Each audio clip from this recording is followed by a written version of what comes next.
musi arali maḓi anga bva vho u haningei hai vha songo vhilela haḽa maḓi ha vhulai muthu. Hu na vhaṅwe vho amba hafhaḽa fhethu tsini na clitoris hu na zwiḓevhe nyana hafhaḽa fhethu.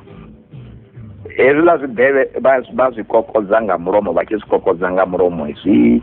ita uri muthu wa mufumakadzi a pfhe muḓifho muhulu nga maanḓa. Hafhaḽa fhethu hoṱhe hafhaḽani vha tamba hone nga lulimi zwi sokou ṱangana na vha ḓo wana havhaḽa muthu dzithendo dzone dzi si tsha fhela vha ḓo amba na nga dzi ndimi henefhaḽa. A thi khou tou amprofita fhedzi ndi khou sokou humbulela uri zwi khou lingedziwa zwino vha tshi khou amba madokotela. Ndi a ḓivha uri vhathetshelesi vhashu a vha fhedzi tshifhinga hezwi ri khou amba vhaṅwe vha mbo ḓi thoma u purakatisa henefho u vhona uri zwithu zwi a ita na. Zwino mudungo wo luga hoyu mudungo awo wo luga kha vha u ḓowele. Zwino takadza ndi zwa uri vhone vha zwi ḓivha zwavhuḓi vhuḓi uri na musi vhone vha khou pfha mudungo vha mufumakadzi vha ḓo vha funelela nga maanḓa haṅwe havhaḽa muthu vha vha vha khou ḓiphina. So vhanna kha ri konḓele mudungo ri khou itela uri ri fushe thiri na riṋe na vhafumakadzi thiri ri a ḓivha humbela uri na vhone vha ḓi shuma vhunga ngei fhasi kha riṋe na riṋe ri a bvisa vho zwino dunga. So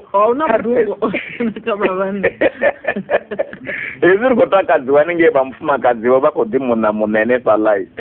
na riṋe ri a ḓi bvisa vho zwithu na zwone zwi a dunga. Zwino vhafumakadzi vha konḓelela hoḽa mudungo na riṋewo kha ri konḓelele. Hoḽa mudungo wa vhanna u na dzi protein dzavhuḓi nga maanḓa. So ndi zwavhuḓi hezwi zwithu zwoṱhe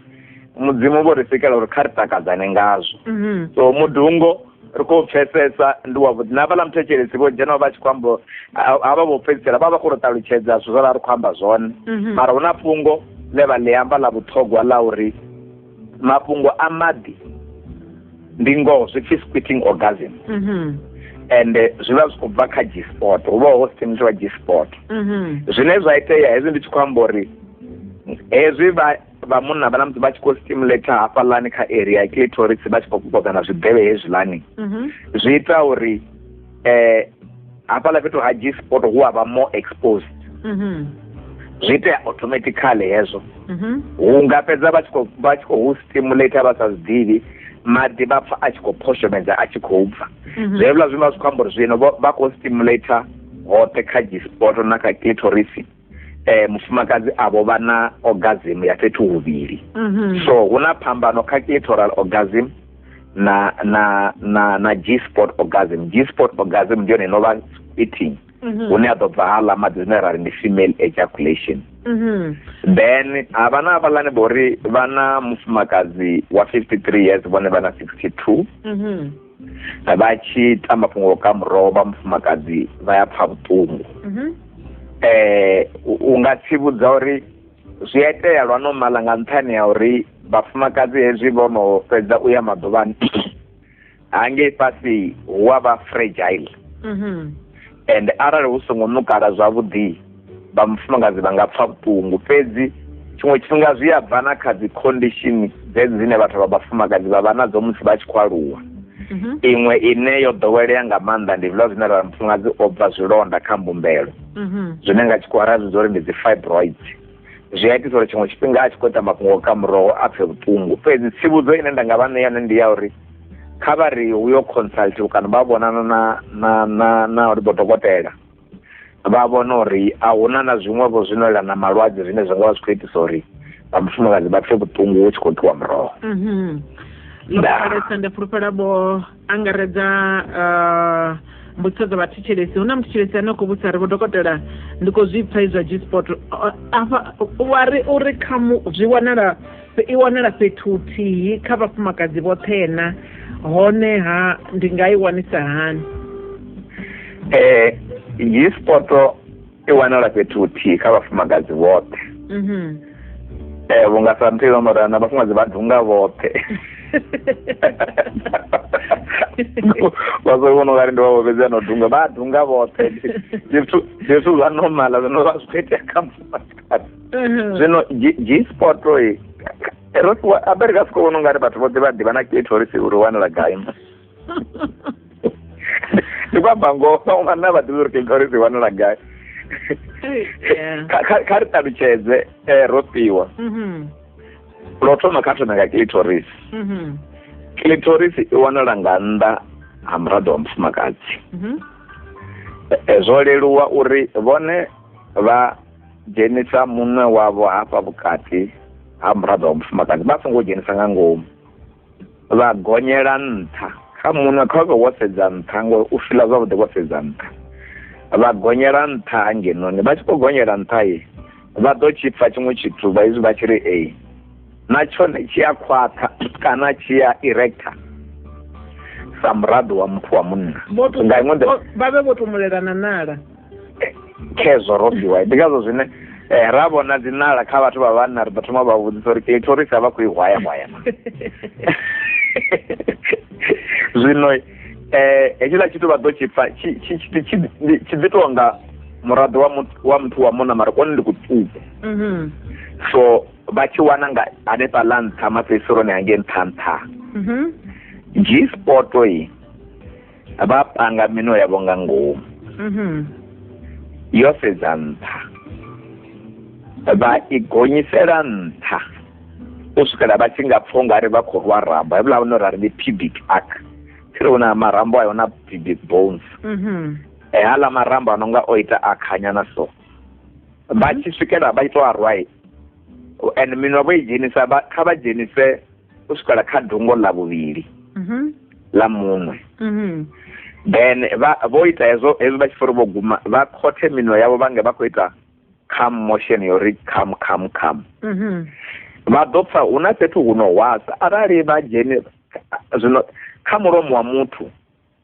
hafha tsini na marinini hapo u tshi bva hafha u guma mama tshi gonyela hu na fhethu hu no wasa nyana so. G-spot feeling ya hone vha funa u pfa u fana na hei ine vha i pfa musi vha tshi khou ri nga lulimi lwavho hafha kha marinini hu nga hu a wasa nyana so. Na G-spot yo to ralo i wasa ngora ndi hone hu no pfi G-spot and hezwi vha tshi khou stimulator vha tshi khou ita come motion vha ḓo zwi vha mufumakadzi vha ḓo thoma u react ngauri it's a very sensitive area.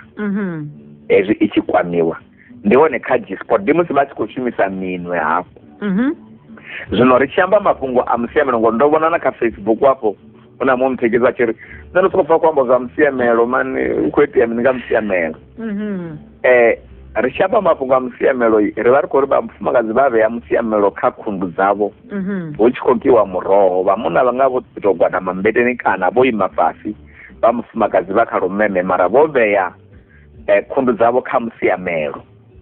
Heyo position i ita uri vha munna vha tshi khou dzhena kha vha mufumakadzi vha ya stimulator G-spot. Zwino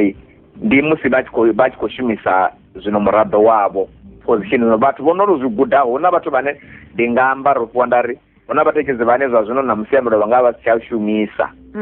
vha vho tou kona u ḓivha uri ri a kona u ita hezwi zwithu na musiamelo u siho. Mafhungo ndi position kana vhuimo vhune wa mufumakadzi a vha khaho na fhedzi ra kona u stimulator G-spot zwithu zwi a tshimbila. Ndaa ḽo pfhalesa thetshelesi uri vho dokotela kha vha kaidze havha vhathu vha no shumisa dzi kherotsi makhanḓela ngauri a swigiri yo dzhena muḓini wa wana mufumakadzi wa vhathu vho dzi shumisela dzi cucumber dzine dzi na makhanḓela na mini mini uri zwone a zwi na masiandaitwa na. Ro fhiwa a thi zwino tshithu tshiṅwe na tshiṅwe tshine tsha khou dzhena fhethu hune a tshi ngo fanela zwi tshi khou ya tshifhinga tshilapfhu zwiṅwe zwi amba zwi na masiandaitwa zwi khou itiswa ngori khanḓela ḽo rala ḽi na zwithu zwinzhi zwine zwa vha kha khanḓela musi ḽi tshi khou itiwa. Hu na hafhaḽa uri khanḓela ḽi duge ro fhiwa na peṱirolo vha i hone hafhaḽa hu na zwivhaswa ya hu na zwivhaswa hafhaḽa kha khanḓela vhathu vha ḓo swa zwino vhathu ngoho ndi ya uri ndi khou livha hawa muthekeli vho zwi amba nga uri ri humela kha ḽi fhungo ḽe ra ḽi amba ro fhiwa ḽa uri arali ra guda mafhungo a uri hu na zwine zwa ita uri muthu mufumakadzi a fushee zwi a fhungudza mafhungo o shumisiwa a dzikhakhamba ri ḓo vhona vhathu vha khou panga dzikhakhamba kha dzi grocery hafha kha dzitoro ḽi rofhiwa ri khou ri ndi dza saladi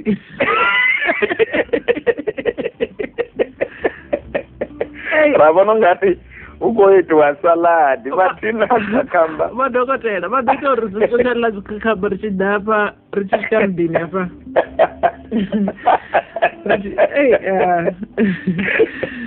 u ḓo wana dzikhakhamba a dzi khou shuma sa dzi saladi ende thini vhaṅwe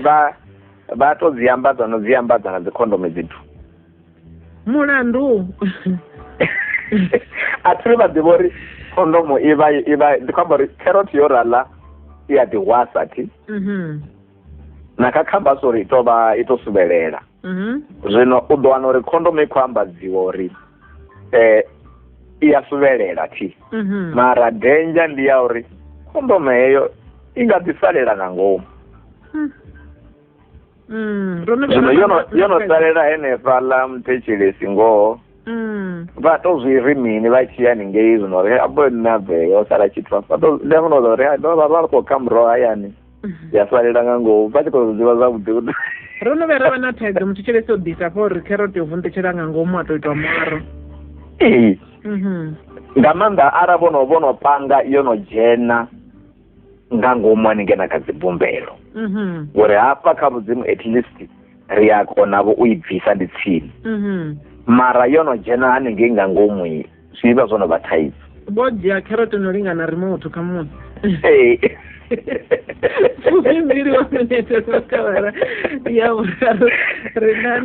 mthetshelesi izwi zwine nda ya randi ya u thoma muraḓo wanga o sa wenda dovha hafhu nda ya vhuvhili wa kona u fhela maanḓa zwi itiswa ngani ndi vha ndi songo shumisa na tshithu kana miri nga nṋe muṋe zwi amba uri ndi tshe strong nga maanḓa na uri ndi tshi hula zwi ḓo fhela na Rofhiwa havho muthetshelesi kha vha takale ngauri zwino khou itea a zwi itei kha vhanna vhanzhi mara fhedzi u nga amba na vhathu vha vhana wari zwi a konadzea uri muthu a ḓi swika maṱhakheni wa munna mara a maintain erection yawe a ḓi ya lwa vhuvhili ndi zwithu zwine muthu wa munna a nga ḓi gudisa zwone zwino zwi leluwa nga nḓila he Rofhiwa ya uri vhone vha swike maṱhakheni hune muraḓo u si dovhe wa ima kana u si dzule wo ima ndi zwa uri vha concentratesa energy yavho nga maanḓa nga tshifhinga tsha musi vha tshi khou ejaculate kana vha tshi khou bvisa vhunna havho energy vha i concentrate nga maanḓa kha area heyi ya pelvis hafha hune vha na vhudzimu nga iṅwe nḓila sexual energy yavho vha khou i concentrate nga maanḓa henefho mara arali vha guda thekhiniki ya uri musi hetshiḽa tshifhinga tshi tshi swika na musi arali vha tshi khou pfha uri vhunna vhu khou ṱoḓa u bva mara vha tenda uri vha bvise energy ndi tshikili tshine muthu u funa u tou tshi developa hetsho zwino ahuna muṅwe muthetshelesi amba uri zwino zwithu ri vho dovhela ri tou shumisa hani mini zwi a konḓa u tou zwi amba kha radio wari kha vha ite so vha khothe muno u ite so mara hu na zwikili zwine iwe sa muthu u funa u ḓigudisa uri ende zwa siku ndi zwa uri kha vha bvise ene ndo zwi amba tshifhinga tsho fhelaho ndi tshi khou ri mafhungo a u ka muroho target yatsho i songo vha ya u swika maṱhakheni target yatsho kha ive ya u ḓifhelana ya u pfha mubiko ende nḓila yavhuḓi ndi ya uri hezwi ri tshi pfha uri zwino ri khou ṱoḓa u swika maṱhakheni kha vha ime vha femele nṱha na fhasi vha relaxe hevhuḽa zwi thusa uri sexual energy i khou distributiwa all over the body ngauri musi yo concentrate hafha kha pelvis yavho zwi ita uri vha mbo ḓi bvisa ende muraḓo uwe so arali vha guda uri vha songo i concentrate hafha kha pelvis yavho vha nga wana tshiṅwe tshifhinga vha tshi nga kona u ejaculate mara muraḓo wa ḓi sala wo ima vha dovha vha vhuyelela ha shumiwa ndi zwikili zwine vhaṅwe vhanna vho ḓi gudisa zwi a konadzea ende vha zwi kona hezwo hayi number one man ri a guvulela uri hayi vhone zwi khou tshimbila mara zwi nga itea vha tshi ḓi aluwa ri tshi aluwa Rofhiwa na vhathetshelesi a zwi fani thi vha nga ḓiwana uri zwi nga si tsha konadzea vha tshi aluwa mara kha vha ḓifheliwe ngazwo zwino zwi kha ḓi konadzea a vha ḽihore ḽo vha ṱavhela ri khou livhuwesa ndi ṱahe wa minete ri vha kha awara ya vhuraru Phalaphala FM ya koporasi ya khasho ya Afrika Tshipembe ri na nwi misi yoṱhe mutshilisi vha ri vhone mufumakadzi wavho u ṱoḓa fhedzi mafhungo haya o kuvhatedzwa na u tambiswa ha ṱoḓi na luthihi vha tshi dzhenisa muraḓo wavho khaye uri vha ri u wa tata nga maanḓa vha ri zwi khou itiswa nga mini Roktoa una zwithu zwine tshiṅwe tshifhinga thi ḓivhi muthu tshi ri vha khou amba u tata mara hu na zwithu zwine zwa vha common zwine ra zwi vhidza ndi vaginismus vaginismus ndi hafhaḽa hune muthu wa mufumakadzi hezwi vhone vha tshi ri vha dzhenisa muraḓo ene muṋe a sa khou zwi langa zwine ra ri involuntary misipha yawe i ya honyana hune zwi nga kona uri vhaṅwe vha vho zwi khou itiswa ngauri tshiṅwe tshifhinga ha ngo thusiwa nga tshifhinga tsha musi kha musi vhaṅwe a muṱuku o vha no tambudziwa lwa vhudzekani a vha na trauma ye a i experience kana u vhaisala ya u experience nga tshifhinga tshenetsho and hevhuḽa zwithu a si thusiwe ngazwo avho fhedza a tshi khou dzhena mbingano a si khou thusa lune vhone vha tshi ri vha ya dzhena humbulo ḓa houḽa muhumbulo avho contract hafhaḽa fhethu so zwi a vha zwa vhuṱhogwa uri hafho vha wane thuso na ya muhumbulo u vhona uri a huna na zwiṅwe zwithu zwa muhumbulo zwino khou itisa uri zwi mu affect hafho fhethu hune a si ṱoḓe vhone vha tshi dzhena Lokuphala kha musi ri pendele nga fhungo ḽe mthetshelesi a ḽi vhudzisa hafhaḽa u tamba nga zwisibe vhafumakadzi vha wana vha tshi khou tamba nga zwisibe khamusi zwi si zwavhuḓi vha tshi tou dzhenisana nga ngomu haningei vha shumisa zwisibe songo ḓe masiandoitwa a u shumisa zwisibe zwenezwo u tamba nga ngomu kha miraḓo ya vhafumakadzi honeha ndi afhio ro pana vhathetshelesi ndo amba mafha vhukati nda ri hangei fhethu hu na zwitzhili zwa hone hevhuḽa zwitzhili ndi zwone zwi no khipha hafhaḽa fhethu uri hu vhe healthy ndi zwitzhili zwa normala zwa u dzula henefhaḽa hezwi vhone vha tshi khou shumisa zwisibe kana mishonga ine vha khou kiḽina heiḽa mishonga i vhulaya zwitzhili zwi no dzula henefhaḽa i tshi vhulaya hevhuḽa zwitzhili zwi ita uri na zwitzhili zwi no itisa vhulwadze ngori hevhuḽa zwitzhili zwi lwa na zwitzhili zwi no itisa vhulwadze musi zwo no vhulaiwa vhone vha vha vho vhulaya masole avho ndi hafhaḽa hune vhunzhi ha vhathu vha no ita hezwo zwithu vha ya fhedza vha tshi vho bva tshikando and tshi khou bva nga nṱhani ya uri zwino yo no vha thrush kana ho no vha na candidiasis nga nṱhani ya uri vho no compromise masole ane a tsireledza muḓi wavho so vhafumakadzi ri a vha tsivhudza uri hafhaḽa fhethu ha keniwa nga maḓi fhedzi ho luga a u khou ṱoḓa zwithu zwa speciaḽa hezwiḽa zwithu zwine vha khou zwi shumisa zwi vhulaya masole avho ende zwi ḓo vha expose kha malwadze ane a vho ngo funa u vha nawo ndaa ḽo pfhalesa ri khou livhuwa zwone vho dokotela kha vha onesani na vhathetshelesi ai muprof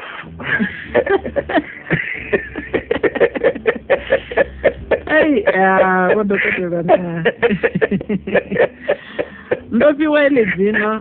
na vhakala vha ri vha ḓo ḽi rwela ṱari kana nga u ṱhavha kholomo we hu tonga kholomo i funa u ṱavhiwa vhone vha ḓo vhidziwa vho dokotela vha ḓo ḓa ḓuvha ḽa mushumo wa u rwela ṱari dzina ai ntendo vhakala eḽi fhungo kha vha ṱavhanye vha ḽi thangelele ḽi itiwe nga u ṱavhanya rimbo ḓi sila heḽi dzina yowa kholomo vhakala vha ri a ḽi suku tou sikelwa nga mulomo ḽi funa tou sikelwa zwino hu tonga vha khou dzudzanya hafha vhakala ri ḓo pfha khavho uri mushumo u ḓo vha wa lini ndi ḓo vha hone kha mushumo zwi nga si tenda vha ndi siho vhathetshelesi zwavhuḓi ro vha na tshifhinga tshavhuḓi nomboro dzanga hune vha nga nkwama hone ndi kha 082 052 3580 0820523580 ḽiṅwe fhungo ndi ḽa uri ro fhiwa ro no vha na tshiimiswa tsha u thusa vhathu na website i hone ine vha dzhena kha website yashu yo tou thusa kha mafhungo eneya i no pfi mini